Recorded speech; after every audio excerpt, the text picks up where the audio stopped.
Malheureusement, aujourd'hui, la plupart, nous voyons des politiciens sans vision. Nous voyons des personnes aller faire de la politique, aller proposer, donner des pagnes aux gens, sans expliquer même la vision.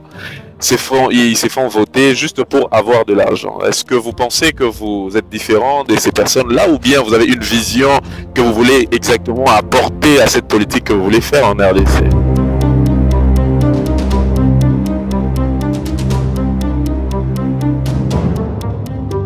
Alors, salutations à tous, j'espère que vous allez bien. Ici, Monsieur Haïdini, le Okedi du Congo, le vôtre. Alors, comme vous pouvez le constater, nous sommes en direct de Dubaï. Et je ne suis pas seul, je suis accompagné d'une personne très spéciale que je n'aurai pas le plaisir de présenter car elle le fera elle-même. Alors, mes salutations madame, comment allez-vous? Bonjour Monsieur Haïdini, je vais très bien. C'est un plaisir de partager ce moment avec vous. Ok, alors moi les gens qui me suivent, en tout cas pour mon audience, me connaissent. Et je sais que vous êtes une grande personnalité, mais plusieurs personnes en tout cas vont vous découvrir aujourd'hui. Alors, qui est cette dame avec qui je suis en train de parler? Comment elle s'appelle et qu'est-ce qu'elle fait dans la vie? Bonne question. Alors, je m'appelle Natacha Ngakuna. Ok, Je suis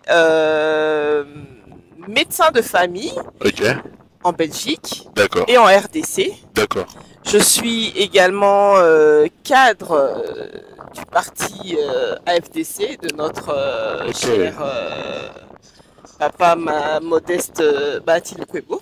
d'accord, Je suis dans l'humanitaire également, donc j'ai plusieurs casquettes. d'accord, Épouse, ok, mère ok. et tout ce qu'on peut imaginer. Donc, On va progresser. si je comprends bien, vous êtes épouse, Mhm, mère, mhm, cadre dans un parti politique. mhm.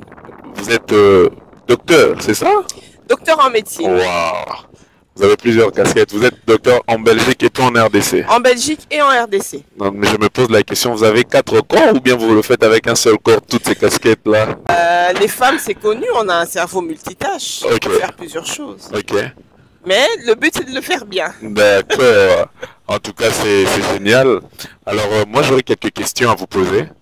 Premièrement, vous avez dit que vous travaillez en Belgique et puis en RDC et vous êtes de nationalité congolaise, si je comprends bien. Alors, est-ce que vous êtes en Belgique, vous résidez en Belgique ou en RDC? Alors, ça va faire 25 ans que je suis en Belgique, D'accord. mais plus de 5 ans que je suis entre la Belgique et la RDC. Ah, d'accord. Ok. Et vous avez aussi une carrière politique. Oui, Ok. il y a beaucoup de choses à faire en RDC et le côté philanthrope, le côté envie de bien faire, surtout sur le plan médical, Ok. m'a incité à aller frapper aux portes des décideurs. D'accord. Et je me suis dit, pourquoi ne pas faire partie de ceux, d'être le porte-parole des sans-voix et de décider, d'être parmi les décideurs. Je pense que Ok. c'est vraiment ça que j'ai envie de faire. Parce que je pense que le Congolais moyen, le Congolais mérite mieux. La plupart des personnes qui aspirent à faire de la politique en RDC euh, veulent le faire juste pour avoir de l'argent. C'est une triste réalité malheureusement. Aujourd'hui, la plupart, nous voyons des politiciens sans vision. Nous voyons des personnes aller faire de la politique, aller proposer, donner des pagnes aux gens, sans expliquer même la vision. Ils se font voter juste pour avoir de l'argent. Est-ce que vous pensez que vous êtes différent de ces personnes-là ou bien vous avez une vision que vous voulez exactement apporter à cette politique que vous voulez faire en RDC? Alors, je pense que lorsqu'on dit médecin qui a étudié en Europe, qui a fini en Europe, ceux D'accord, qui y vivent savent que ce sont des gens qui ont un minimum vital, on va dire ça comme ça. d'accord, Alors, ce que moi j'ai toujours pensé, pour l'argent, non, l'argent il y en a déjà. C'est pas qu'il y a des millions non plus, mais il y a le minimum moyen qu'on trouve dans un pays européen. d'accord. Et ce qui m'avait touché vraiment pendant l'année 2023, tout ce qui était campagne, c'est que le minimum vital n'existe pas. Ok, Ce que moi j'ai toujours eu en tête, c'est que j'ai envie que le Congolais moyen, lorsqu'il se lève le matin, qu'il ait au moins de l'eau potable, D'accord. qu'il ait de l'eau potable, un minimum d'électricité, Ok. que les enfants aillent à l'école, qu'ils aient une bonne éducation, parce Mhm. qu'on dit que les enfants, c'est l'avenir, Bien sûr. qu'ils aient une bonne éducation, et lorsqu'on va à l'école, ne pas être affamé, qu'ils aient un minimum à manger, Ok. et que les gens aient la possibilité d'avoir des soins de santé de qualité, que tout le monde ait les moyens de se faire soigner. Ok. Qu'on ne vous dise pas d'abord que vous devez payer la fiche ou je ne sais pas quoi Bien avant sûr. de vous soigner. Bien sûr. Et que les soins soient des soins de qualité. D'accord. Ça, c'est encore une autre paire de manches. Ok. Donc, est-ce que vous pensez que en RDC, cette vision-là est possible? Parce que, vous savez, dans la réalité que nous vivons, nous avons plusieurs fois rencontré des cas où une personne, par exemple, vient de connaître un accident, jambe fracturée, mais l'hôpital ne vous reçoit pas tant que la personne n'a pas payé. Et ça n'étonne pas parce qu'aujourd'hui c'est comme ça. C'est-à-dire que nous remarquons que par exemple au pays, l'argent a plus de valeur que la vie humaine. Alors avec cette vision-là, pourquoi vous pensez d'abord que les médecins congolais sont devenus comme ça au fait? Vous pensez que c'est dû à quoi? Je pense qu'il faut d'abord agir au niveau du personnel, le personnel soignant. Il doit avoir un salaire humain, Ok.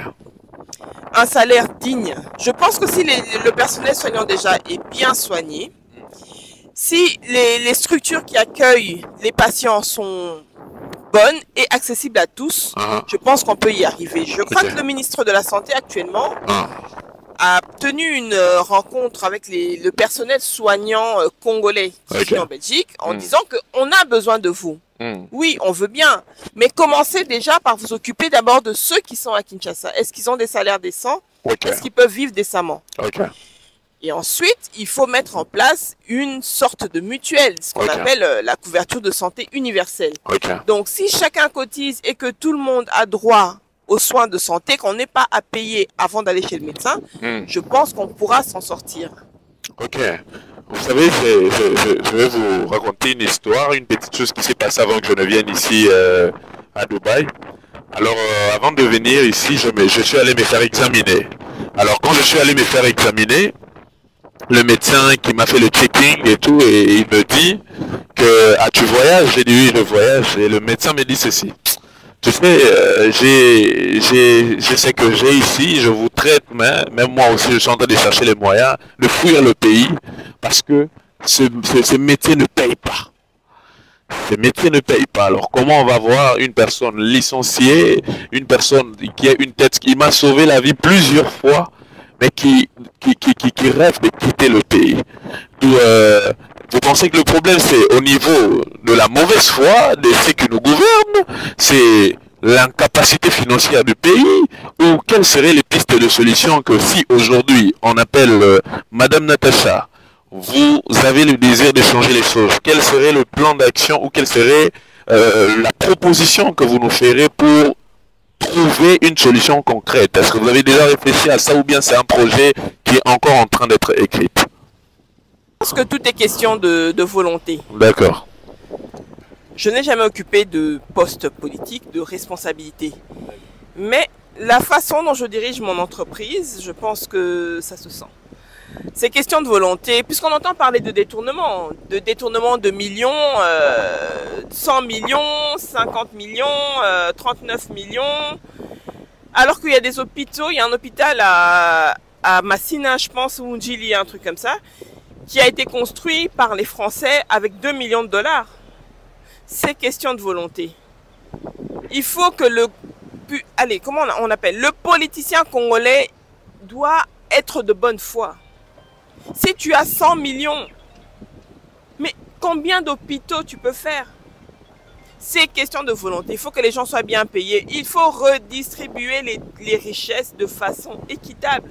Qu'il n'y ait pas un groupe de gens qui s'enrichit alors que... Mais comment? La question c'est, comment tu arrives à t'enrichir, à dormir chez toi tranquillement, alors que ton voisin ou celui qui est à 100 mètres n'a rien. Ça n'a pas de sens. On va nous dire que oui, lorsqu'on devient politicien, on n'a plus de foi, sans foi ni loi, mais on n'est pas des gangsters, hein, je suis désolée. C'est question de bonne foi. Et on peut bien faire les choses. Donc, tout ce qui manque à la RDC ou bien aux hommes qui dirigent le pays, on dirait que c'est une question de bonne foi. Je pense que oui. Ok.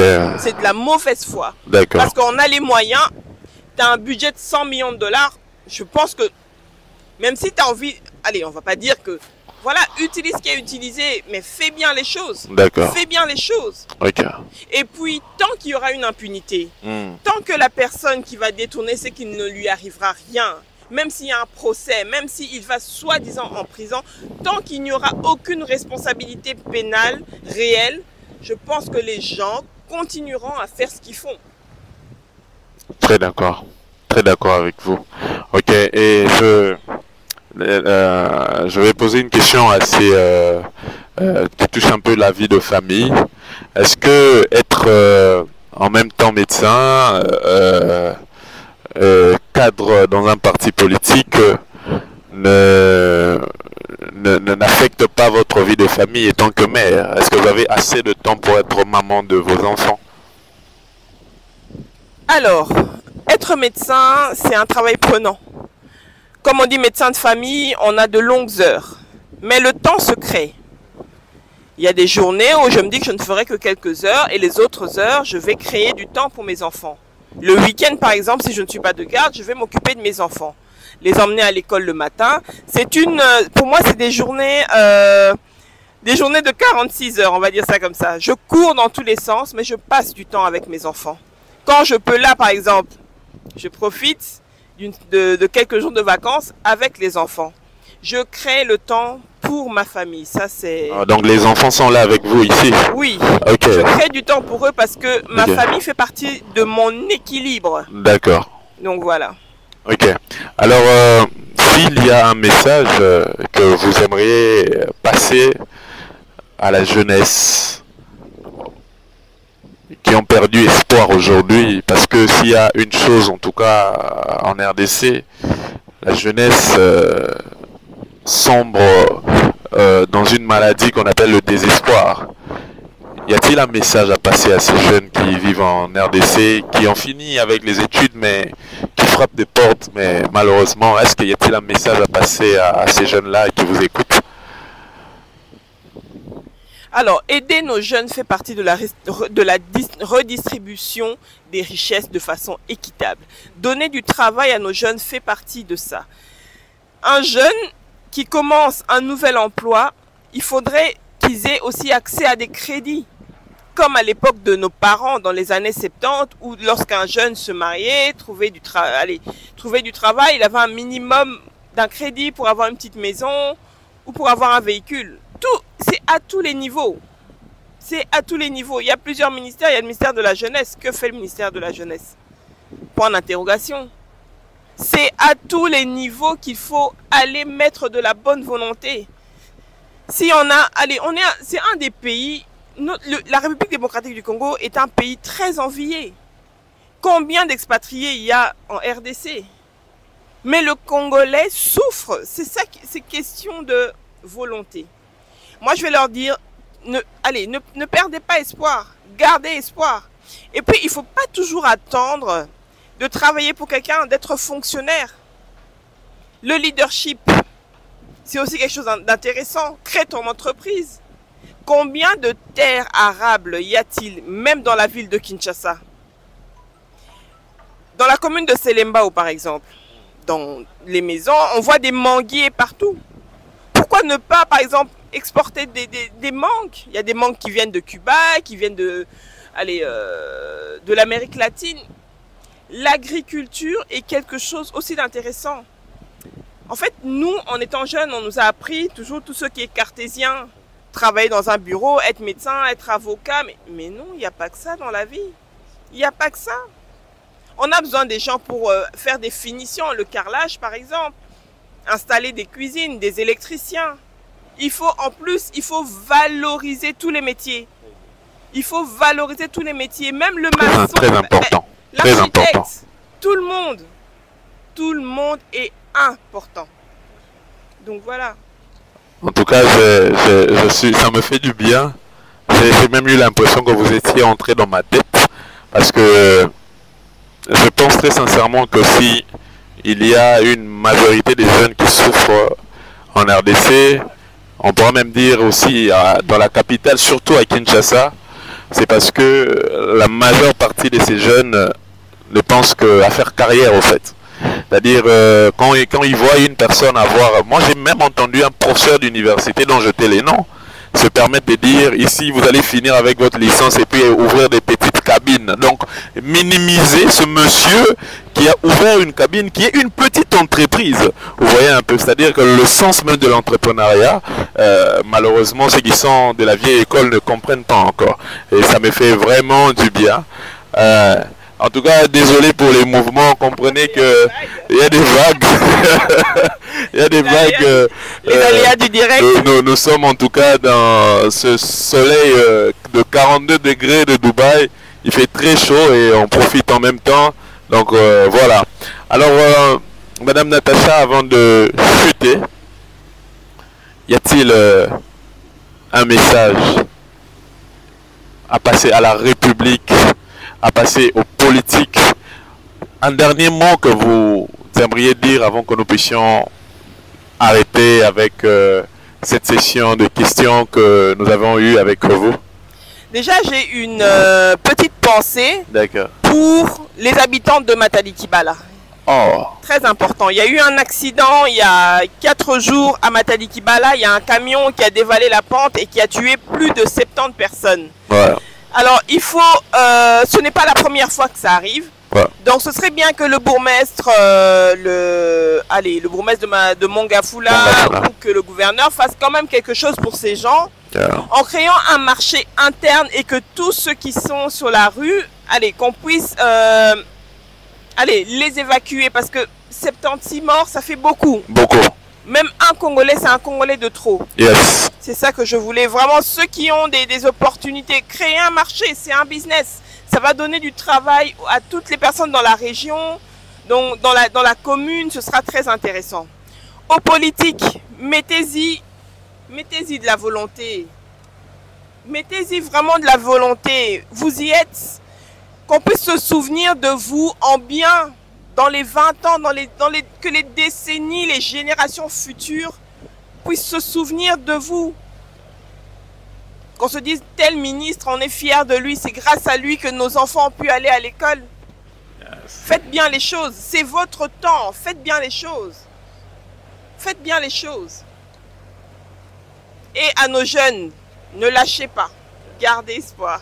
En tout cas, merci beaucoup. Moi, je pense que c'était une opportunité à ne pas rater.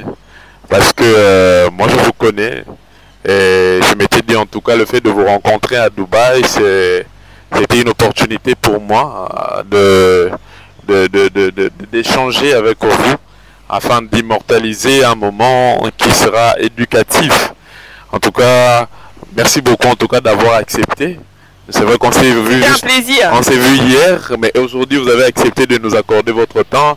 C'était vraiment un plaisir et j'espère que nous allons les faire encore dans des meilleures situations, dans des meilleures conditions, afin de bien passer des messages pour la République. Alors nous finissons déjà. C'était, comme nous vous l'avions dit, Monsieur Haïtini avec Madame Nathalie. Nous avons passé des très bons moments. Alors restez connectés car demain sera meilleur. Merci beaucoup. Merci.